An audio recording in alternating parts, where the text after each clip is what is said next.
lagi dengan saya, dengan Pak Ustadz Muhammad.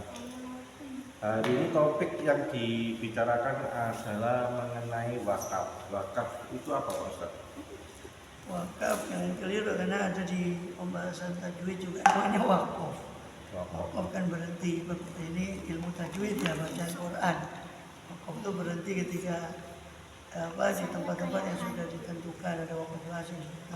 Artinya saya kasih itu jangan, bukan itu pembahasan kita. Pembahasan kita kan wakaf dalam arti kalau yang itu yang sering disebut orang wakaf kalau yang di Quran itu. Kalau wakaf itu ya mirip ya, memang kalimatnya sama, artinya berhenti.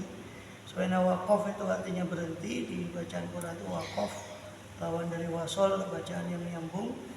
Itu wakaf itu bacaan ketika memberhentikan bacaan, itu wakaf. Jadi wakaf secara bahasa ya artinya berhenti, menahan sesuatu, itu secara bahasa. Secara istilah ya wakaf itu menahan, jadi menahan suatu benda yang tertentu, yang benda itu sudah dimiliki dan dia itu memungkinkan untuk diambil manfaat beserta tetapnya benda itu. Maksudnya kita nggak mungkin mau wakafkan lilin gitu. Lilin itu kan betul diambil manfaat tapi kan bendanya tidak tetap. Nah, sabun itu ya itu cuma sekedar sedekah biasa. Contoh orang ngasih sabun di kamar mandi umum atau masjid atau apa, ya itu cuma pemberian biasa ya, sodako, anggap sodako lah. Tapi wakaf ini lebih khusus, nggak semua sodako disebut wakaf. Ya mungkin wakaf itu kan juga bagian dari sedekah, cuma dia agak spesifiknya terutama di pengambilan manfaat disertai dengan tetapnya benda tersebut. Contoh wakaf sepeda motor, itu kan manfaatnya bisa diambil dan bendanya tetap, ya kan? Bendanya tetap. Wakaf tanah, bangunan, sawah, itu kan manfaatnya bisa diambil, tapi bendanya tetap itu. Dan kalau manfaatnya diambil bendanya kalong, bendanya habis, itu bukan wakaf namanya. Ya. Jadi titik tekannya di situ sebetulnya. Jadi kaitannya wakaf itu secara bahasa artinya menahan atau berhenti. Secara istilah adalah menahan benda tertentu untuk dimanfaatkan dengan tetapnya bendanya. Dengan tetapnya bendanya terus bisa diambil manfaat. Itu wakaf. Jadi wakaf itu sama dengan sedekah. Ya secara umum bisa satu jenis sedekah tapi dia lebih spesifik. Kalau sedekah itu kan umum. Mau bendanya habis, mau bendanya tidak habis, itu sedekah. Kita ngasih sekaligus habis langsung dikonsumsi, makanan umpama, itu sedekah, bisa dikatakan sedekah kalau kita niat. Kalau sedekah itu pemberian lebih titik tekannya lebih kepada mengharap pahala. Pemberian tanpa ada balas jasa dan dia berharap pahala dari Allah Ta'ala, itu sedekah. Jadi kalau wakaf ini lebih khusus, spesifik. Kalau sedekah itu lebih umum. Ya bisa dikatakan wakaf itu ya sedekah juga karena ditilik dari meminta pahala itu tadi, dan dia memang sama-sama tidak berharap imbalan, memberi dengan tanpa ada harapan untuk suatu kompensasi. Cuma di sisi lain dia mengharap pahala gitu saja. Itu sedekah. Jadi ya wakaf pun begitu, sama. Wakaf kan mengharap pahala juga. Ya, cuma wakaf lebih spesifik karena bendanya harus tetap, manfaatnya diambil tapi bendanya tetap ada. Dan kalau sedekah kan umum, bendanya ada, bendanya tidak ada, pokoknya ada manfaat untuk orang lain, halal bendanya, sesuai kriteria jual beli dalam Islam. Ya disedekahkan bisa, makanan, minuman, apa saja, ya umum. Gak bisa kan wakaf makanan, habis sekali makan habis. Kalau wakaf itu harus bendanya tetap, manfaatnya bisa diambil, bendanya tetap. Itu namanya wakaf. Rumah, bangunan, tanah, ya apa saja, rumah singgah untuk orang yang terlantar, umpama satu bangunan dijadikan rumah singgah untuk orang yang tunawisma umpama, atau anak yatim, atau musola, atau masjid, atau pondok pesantren. Nah, cuma memang yang kita ingin merubah pola pikir ya, kadang stagnan Masyarakat itu cuma pada wakaf itu seolah cuma masjid sama pondok, seolah seperti itu saja. Kalau yang kita tangkap dari masyarakat, masjid pondok. Nah, itu pun tanah kuburan, Ustaz. ya kuburan juga. Tapi orang lebih jarang orang saya mau wakaf tanah kuburan, saya saja hampir nggak pernah dengar. Ya ada, cuma kan jarang sekali. Paling kalau mau ditanya wakaf untuk apa? Masjid. Untuk apa? Pondok. Nah, itu yang sering kita terdengar ya paling itu. Padahal wakaf itu luas sekali. Ya. Seperti tadi kita jelaskan, semua benda bukan harus tanah. Semua benda yang bendanya tetap manfaatnya bisa diambil tanpa kalong, tanpa kalong. Tanpa berkurang bendanya. Ya, tanpa bendanya berkurang. Itu wakaf. Ada motor kan tetap sepeda motornya, walaupun ya ada masa pakainya, tapi kan dalam jangka yang nggak sebentar kan, lama. Mobil diwakafkan untuk kepentingan umum, ambulans, umpama contoh, bisa. Itu dikasihkan itu sudah hak milik apa cuma dipakai untuk orang umum? Wakaf. Ya wakaf namanya sesuai dengan kalimatnya wakaf itu aja berhenti. Jadi dengan dia diberikan sebagai itu distatuskan sebagai wakaf, maka berhenti kepemilikan pribadi sudah tidak ada. Dia kembali kepada pemilikan Allah SWT.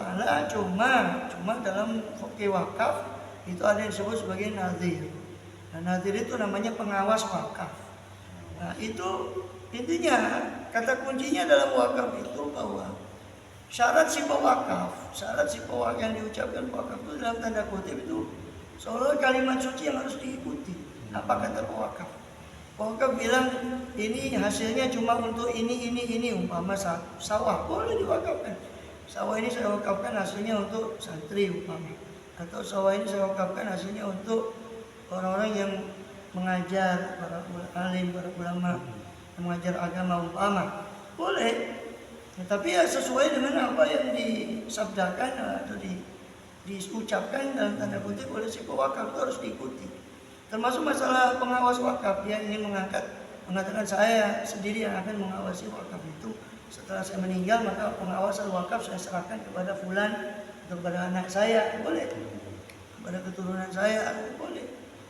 Jadi semua itu kuncinya itu di kalimat yang diucapkan oleh si pewakaf. Dan ini memang sangat ketat, terutama dalam mazhab Syafi'i yang mayoritas di Indonesia itu ya itu sangat ketat sekali. Kalau sudah kadung diucapkan itu makanya sebelum mengucap si pewakaf itu harusnya konsultasi dulu. Seorang ingin saran kita kalau seorang ingin wakaf itu harus konsultasi dulu, paling tidak kan dia supaya wakafnya itu optimal gitu. Ya, sebelum jawab ke sana ya kita juga perlu menjelaskan bahwa ya syarat rukun wakaf itu sendiri ada si pewakaf, ada barang yang diwakafkan, itu mauquf, ada mauquf alaih, arah atau kepada siapa barang atau sesuatu itu diwakafkan, dan ada sirat atau ucapan dari si pewakaf itu. Nah, syarat si pewakaf dia tentu orang yang sudah bisa bertanggung jawab secara hukum, dia baligh ya, dia berakal sehat. Itu syarat si pewakaf, muslim, baligh, berakal sehat, itu syarat pewakaf. Dan dia tidak ada paksaan, dan dia betul-betul orang yang berkuasa atas barang yang diwakafkan itu ya, itu syarat si pewakaf. Adapun syarat arah atau kepada siapa wakaf itu ditujukan, itu tentu nggak boleh kepada kemaksiatan. Masa mewakafkan rumah judi mungkin ya. Atau mewakafkan sesuatu yang sifatnya itu maksiat ya. Jelas syaratnya tidak boleh berupa suatu kemaksiatan ya, dan memungkinkan untuk dimiliki ya. Kemudian juga itu syarat daripada sesuatu yang mauquf ya, yang mauquf alaih, arah kemana dia akan diwakafkan itu. Dan harus boleh umum, boleh khusus. Umum umpama untuk fakir miskin ya, maka umum. Atau secara lebih khusus lagi, spesifik lagi untuk fuqara atau fakir miskin di desa ini, yang berarti khusus di desa tersebut. Itu arah pewakafan ya, bisa umum bisa khusus. Adapun benda yang diwakafkan ya harus berupa zat, harus berupa ain, bendanya ada. Itu. Jadi nggak bisa berwakaf berupa manfaat. Maksudnya harus ada bendanya, manfaat itu kan diambil dari benda itu kan gitu. Kemudian harus muayyan, harus tertentu bendanya itu. Ya, maka nggak boleh dia mewakafkan salah satu dari tanah saya ini, harus dia tentukan yang mana. Itu syaratnya, dan harus memang betul-betul dimiliki. Benda wakaf itu harus betul-betul dimiliki oleh si pewakaf secara penuh. Ya, dan juga harus bermanfaat. Meskipun manfaatnya diambil nanti, contoh mewakafkan kuda tapi kudanya masih kecil, boleh, tapi kan masih bisa diambil manfaat nanti. Ya setelah dia besar kudanya itu tadi. Intinya harus bendanya itu harus bermanfaat. Ya, kemudian juga syaratnya juga manfaatnya tidak dengan menghilangkan bendanya itu. Bisa pun bisa diambil manfaat tapi kan harus habis. Bendanya kan habis, lilin, diambil manfaatnya dengan menerangi. Tapi lama-lama habis, leleh. Nah, sedangkan wakaf ini syaratnya bendanya itu diambil manfaat tanpa habisnya benda itu tadi. Bendanya tetap, tanah kan tetap mau diambil manfaat berapa tahun, ya kan, sawah itu tetap mau ditanami apa, diganti tanaman, tetap sawahnya ada, jadi tidak habis begitu. Itu syaratnya. Tapi kebanyakan ini ya. Kenapa? Ya itu, jadi ironisnya itu, ya kita tidak dalam posisi menyalahkan orang yang mewakaf masjid, mewakaf pondok, itu bagus. Ya. Cuma dari banyaknya orang mewakafkan kok cenderung ke pondok atau masjid, paling tidak ada 2 poin yang ingin saya soroti. Pertama, kebanyakan orang yang wakaf masjid dan pondok itu lain sama orang dulu ya. Saya katakan wakaf masjid dulu itu, saya ambil, silakan ke kota lama ya di Surabaya itu sekitar Ampel, ada masjid-masjid lama, masjid kuno yang dibangun tahun 1700, 1800 itu ada wakafnya. Jadi contoh Masjid Serang yang terkenal di Jalan Panggung itu sayangnya sudah direnov total.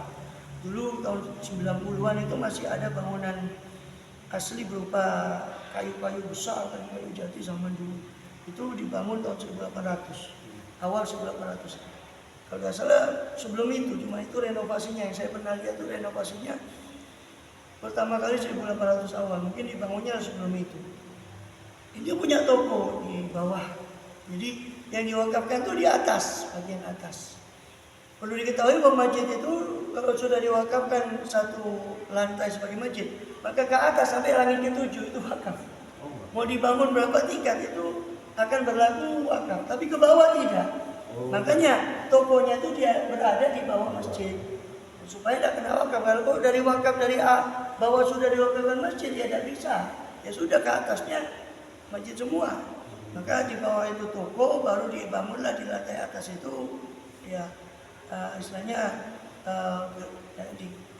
tingkat ya, masjid panggung. Banyak masjid-masjidnya itu bentuk panggung di atasnya itu.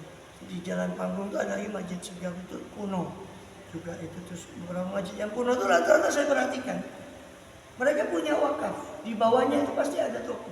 Itu untuk menghidupi masjid gitu. Nah ini sekarang enggak, wakaf masjid, wakaf pondok, habis itu selesai. Terus hidupi pondok ini sopo? Sing ngajar, terus sing ngajar ini terus mana boleh suruh ndopro di pondok dia ngajar, kan gitu. Iya. Nah ini nggak dipikirkan ini. Jadi saya bukan dalam posisi menyalahkan itu, tapi saya menyoroti 2 poin. Ini baru poin pertama ya. Orang yang banyak mewakafkan masjid dan pondok itu jarang berpikir tentang itu. Ya, kecuali orang yang saya katakan orang dulu, yaitu sebagai bukti beberapa bangunan masjid yang kuno itu pasti ada wakafnya. Contoh ada satu masjid lagi di sekitaran Ampel, itu kan banyak masjid tua. Itu dia punya rumah, jadi rumah sewa. Si masjid itu punya rumah-rumah yang disewakan, hasilnya untuk masjid. Gitu. Jadi rumah itu rumah wakaf juga. Jadi bukan hanya mewakafkan masjid, si pewakaf ini juga mewakafkan beberapa rumah yang hasilnya untuk masjid, sehingga masjid sampai sekarang hidup. Jadi masjid ini nggak perlu cari penghasilan lagi. Ya, sekarang kan enggak, masjid asal bangun aja wakaf Masya Allah semangat kita, ya bagus kita apresiasi. Cuma kan setelah itu sombong gitu, yang hidupin aja kan butuh uang aja ngemis lagi. Muazin, umpama butuh muazin tetap, siapa yang gantinya gitu. Umpama butuh imam tetap di situ, umpama imam tetap untuk sholat 5 waktu, masa orang dijantur ditaruh di situ 5 waktu terus istri anaknya bagaimana kan gitu. Nah itu kan butuh gaji. Lepas dari keikhlasan ya itu urusan hati ya, urusan dia dengan Allah SWT. Tapi kan artinya ya faktanya begitu kan gitu. Artinya sekarang kita cenderung ke belakangan ini memang marah wakaf masjid, tapi nggak sebijaksana orang dulu. Orang dulu itu Masya Allah dia pikirannya itu panjang. Kalau mewakafkan sesuatu seperti di madrasah ya, Madrasah Al-Khairiyah itu di Surabaya itu wakaf kuno juga. Saya karena dulu di Surabaya ya, jadi saya tahu di situ. Itu juga ada wakafnya. Jadi dia punya, ada yang mikirkan untuk masalah operasional gitu. Nah, sekarang tidak. Terus pokok aku wakaf. Seolah-olah gitu, seolah dia walaupun dia nggak ngomong gitu, tapi dari bahasanya seolah begitu. Terus aku pokoknya wakaf. Terus kayak monolus sendiri. sakarpe. Nah itu. Nah ini hanya bingung. Saya sendiri menerima amanat. Ada berapa? Ada satu juga ya. Amanat di daerah sana, di Krian itu ada juga gitu. Orang mau wakaf. Tapi pasrah bongkoan, nah itu sih repot. Kita harus carikan umpama pendana dan sebagainya untuk bikin apa tanah ini lembaga pendidikan Islam ini. Sehingga harus, nah itu yang agak repot ya. Karena ya sekarang ya jarang lah kalau cari dermawan kalau kita katakan orang sekarang ini kalau tidak zakat tidak keluar. Zakat itu yang wajib itu. Kalau sedekah sunnah karena dianggapnya sunnah maka seolah tidak keluar. Gitu. Jadi seperti itu. Itu sorotan pertama.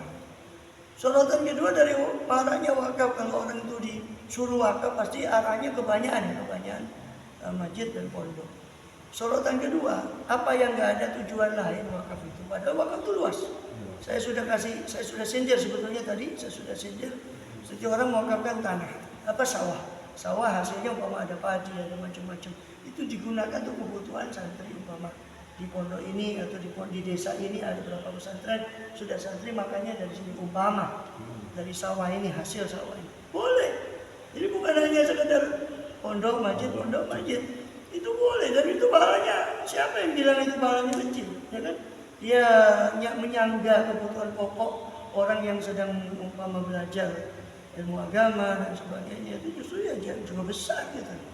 Atau kalau semua mau bangunan semua, terus yang hidupkan siapa kan gitu. Jadi apa sorotan kita kedua selain tadi pertama, kadang pasrah bongkoan masjid pesantren tapi mati sudah wakaf begitu saja. Ini loh saya wakaf terus mana harus ditinggal sudah gitu.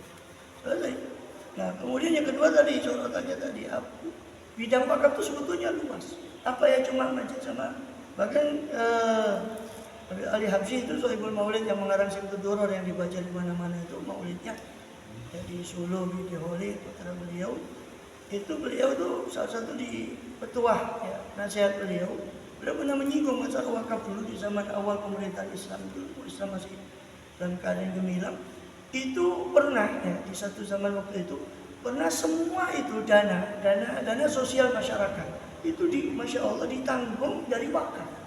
Sampai digambarkan di situ ada orang pecah piringnya, gelasnya, itu bisa diganti dari wakaf. Jadi ada wakaf khusus, entah dari siapa yang mewakafkan khusus itu untuk mengganti barang pecah belah. Sampai orang mau menikah, ya saya bahas yang belum menikah, ya tahu yang nikah lagi apa di cover juga dari wakaf itu. Jadi sampai segitunya.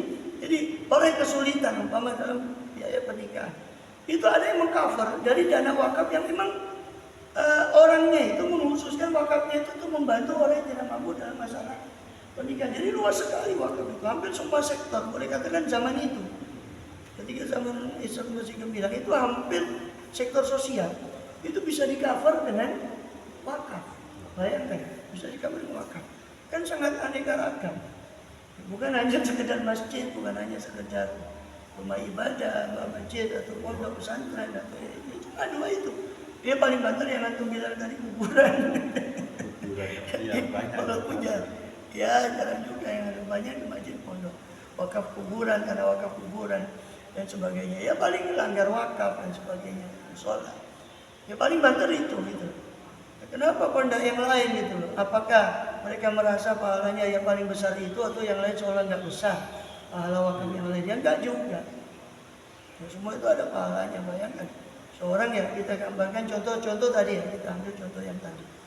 Umpama seorang mewakafkan sawahnya umpama untuk santri atau berapa pondok pesantren di situ yang dia menuntut ilmu agama diwakafkan. Ini sawah hasilnya padi dan sebagainya untuk makannya. Nah, bayangkan para santri tadi ya penuntut ilmu tadi menjadi ulama, dia menjadi dai, menjadi ulama, mengajar lagi. Berapa muridnya, kemudian terus begitu muridnya. Bayangkan dari salah satunya ditunjang dari makanan pokok yang dia wakafkan tadi kan. Luar biasa sebetulnya. Ya kalau dikatakan pahalanya kok kurang, merasa kurang pahalanya umpama kalau nggak masjid atau pondok nggak afdol. Wakaf itu kalau tidak ke masjid atau pondok itu enggak seolah-olah ada afdol, enggak utama gitu. Ya itu satu persepsi yang juga harus diluruskan gitu. Dibikinnya yang tinggi itu yang Ya tinggi itu pahala. makanya. Ya, padahal ya betul ya kita nggak menafikan bahwa itu besar pak. Semua wakaf itu besar pahalanya. Tapi bagaimana untuk ilmu? Ya kan ilmu itu jariah. Sedangkan ilmu itu salah satu pahala yang bisa mengalir terus walaupun orang itu sudah meninggal dunia, ilmu yang bermanfaat. Nah, dia walaupun tidak punya ilmu dia menunjang proses belajar mengajar yang itu akan menghasilkan orang-orang yang bisa ilmunya insya Allah manfaat. Dia tunjang dari hasil umpama beras, dari hasil makanan pokok yang dia kelola dari wakaf sawah dia umpama. Itu kan juga masya Allah tidak kalah besar pahalanya. Nah, jadi seperti itu sebetulnya. Jadi kita perlu saya sering membahas di masjid-masjid ketika kita mengisi kajian-kajian, terutama kalau bahas menyinggung wakaf ini ya, masalah wakaf ini saya sering meluruskan seperti itu. Jadi persepsi karena masyarakat masih banyak persepsi itu agak sempit lah tentang wakaf itu. Wawasannya kurang. Iya, ini seperti itu. Saya rasa perlu banyak dai, banyak ustadz, perlu yang membuka pikiran masyarakat bahwa wakaf itu, pengelolaan wakaf itu sangat luas sekali bidangnya. Ya walaupun saya rasa ada, bahkan di Indonesia ini ada undang-undang perwakafan itu ada khusus. Bahkan ada BWI, Badan Wakaf Indonesia di sini. Kalau tidak salah masih ada seperti sekarang Badan Wakaf Indonesia. Ini pengelolaan wakaf itu sangat ditunjang. Tinggal perangkat hukum sudah ada, tinggal bagaimana memanfaatkan yang sudah ada dari hukum wakaf. Makanya saya sarankan orang yang baru mau wakaf itu dia konsultasi atau dia melihat sekeliling di desa, desanya dia atau di wilayah dia, terutama kan ya kayak kita memberi manfaat kan ke orang terdekat dulu toh. Di desa dia, dia kurang apa, desa saya ini ada masjid banyak tuh. Kalau gitu jangan jangan masjid lagi kan gitu. Sudah banyak masjid masa mau. Dan nanti terkait hukum Jumatan juga nggak boleh terlalu banyak di satu desa dan membuat Jumatan lain. Itu nanti ada kaitan hukum Jumat itu nanti. Keabsahan dia nggak boleh karena namanya Jumat itu kan berkumpul. Nah, contoh sudah banyak masjid di desa dia, sudah mencukupi untuk Jumat. Umpama desanya besar bisa cukup 2-3 masjid sudah cukup umpama. Masjid jami yang saya katakan masjid untuk Jumat. Kalau musola atau masjid-masjid biasa masjid yang tidak dibuat Jumatan itu silakan. Tapi itu juga harus dipertimbangkan orang yang sholat. Karena buat masjid orang yang sholat mana kan yang memakmurkannya mana. Dia harus jelilah melihat peluang ya. Peluang untuk mencari pahala di wakaf itu. Artinya dia lihat desa saya ini sudah banyak wakaf. Masjid sudah ada banyak. Sudah tercover lah kebutuhan masjid desa saya ini umpama. Ada lembaga pendidikan Islam sudah ada, umpama TPQ sudah mengcover atau belum mengcover, mungkin saya perlu wakafkan untuk TPQ atau untuk mengembangkan yang itu yang sudah ada dikembangkan, umpama ditunjang dengan wakaf apa, umpama TPQ atau lembaga pendidikan sudah ada, ternyata mereka masih kekurangan masalah operasional, ya dia wakafkan apa, toko dia wakafkan apa untuk menunjang biaya operasional lembaga pendidikan. Dia harus jeli melihat peluang mana yang yang tepat ya, yang tepat. Kemudian kalau sudah kalau sudah ada, lembaga pendidikan sudah ada. Yang belum ada apa? Penunjangnya, operasional seperti tadi. Ini saya punya sawah, sudah saya lakukan sawah saya saja untuk makannya para santri tadi atau guru-guru itu, atau penunjang operasional guru yang mengajar di TPQ itu. Itu kan jarang yang mikir. Kebanyakan cuma mikir bangunan fisik saja. Operasional jarang yang memikirkan itu. 1001 lah yang memikirkan masalah operasional itu. Berarti kayak Pak Ustadz ini puasa ya? Iya. Puasa hari ini yang tidur itu pahalanya besar ya. Jadi puasa siapa? Yang tidur pahalanya besar ya. Ngutik sama tidur ya, depan nih. Besar pahalanya. Iya. Ya besar, pahalanya besar. Ya contohnya gini kan. Kalau semuanya ceramah kan siapa yang yang penting konten. Kalau semuanya ceramah kan siapa yang noteng, yang bagian kan, artinya kita lihat peluang lah dalam beramal itu, bukannya ikhlas lah, tapi juga harus cerdas lah, harus cerdas melihat peluang. Dana umat ini besar loh, dana umat ini besar sekali. Entah sekarang berapa, sudah lama sekali saya pernah dengar ceramahnya Dr. Safi Antonio itu. Dulu mualaf, masih disebut mualaf juga sampai sekarang. Dr. Safi Antonio itu pernah bilang udah lama sekali itu potensi dana itu berapa triliun dana zakat seandainya betul-betul ditarik dari muslimin yang ada di Indonesia itu berapa triliun. Tapi kan emannya, sayangnya dana yang sedemikian rupa itu kadang nggak terarah gitu. Ini bangun masjid, yang ini bangun masjid juga. Ini bangun pesantren, ini bangun pesantren juga, bukan jelek. Tapi ketika itu apakah tepat guna kan gitu? Apakah hasil guna? Kalau di situ sudah ada pesantren, buat apa dia?